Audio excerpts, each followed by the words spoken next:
So here's another tricky one. Let's look at 2-19. I'll write it down over here. 2-19 is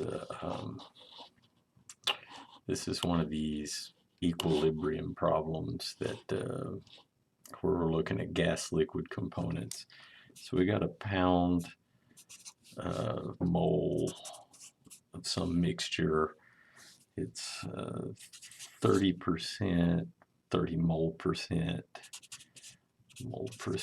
methane, and it is 70 mole percent of ethane, and it's at equilibrium at 0 degrees Fahrenheit and 500 psi. So this kind of problem, this actually goes to one of our charts. Let me get this set up here where we can see it. Shrink that a little bit. So I went ahead and grabbed the chart. This is figure 2-24 from the book. This is an isobaric temperature composition diagram. So we got temperature in Fahrenheit here, composition over here, and here's our bubble point curves and our dew point curves. So I'm going to go ahead and highlight some things on here for us. Let me get the highlighter started here. So we're at 500 psi. I know it's not obvious, but this is your 500 psi curve, and that's pointing to this guy and this guy. So let me highlight these for you so that we can keep up with them as we go. It's tricky. So this is the bubble point line. It actually says that right here. So these are the bubble point curves, and let me change color. And on this side, we're going to have the dew point. So this would be the dew point. This is where we're basically turning all gas. So inside this envelope here, we have our liquid gas mixture. We're trying to figure out how much liquid and gas we have for a specific mixture. So the question is at 0 Fahrenheit. We know we've got 30% mole percent methane down here, which means we have 70% mole ethane right here. Let me go ahead and get this guy up.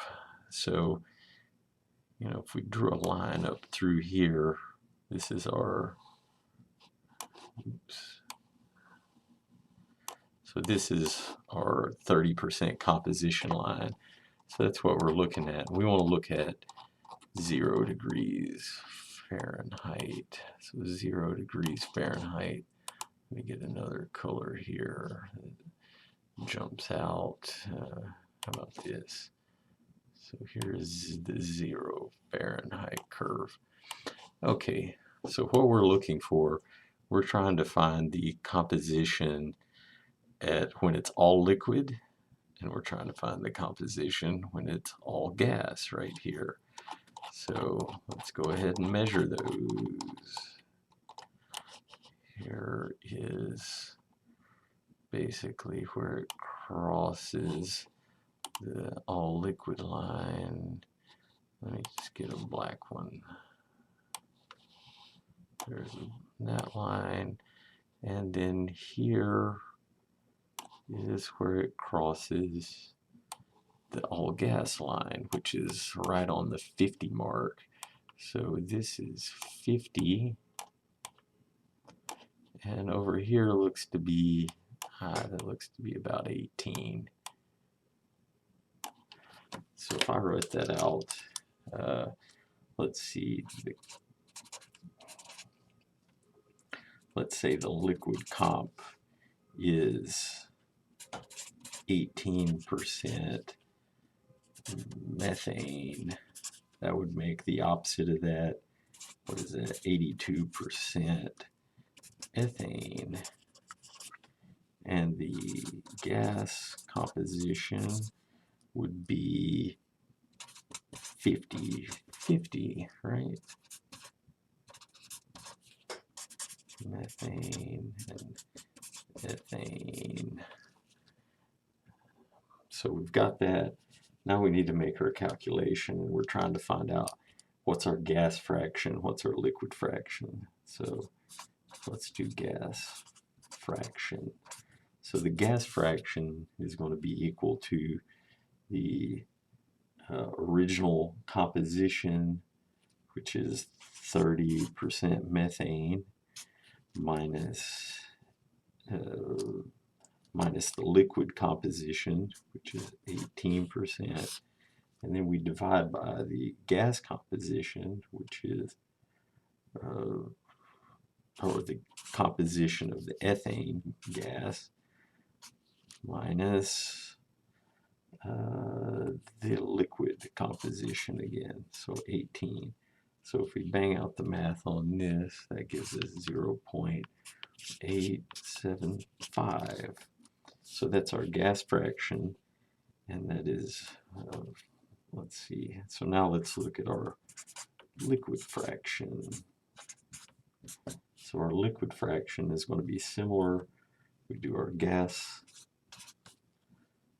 minus the 30, which is this original value up here, and then we're going to divide by 82 minus 18. This will give us our liquid fraction. It ends up being 0.8125. So we know this is for 1 pound mole, so if we multiply, it'd be 1 times 0.1875, this will give us 0.1875 pound mole gas per, it's pound mole gas per pound mole total. Same thing with the liquid. So if we do that, we would get 0.8125 pound mole liquid per pound mole total. So that's your answers. Be this guy and that guy.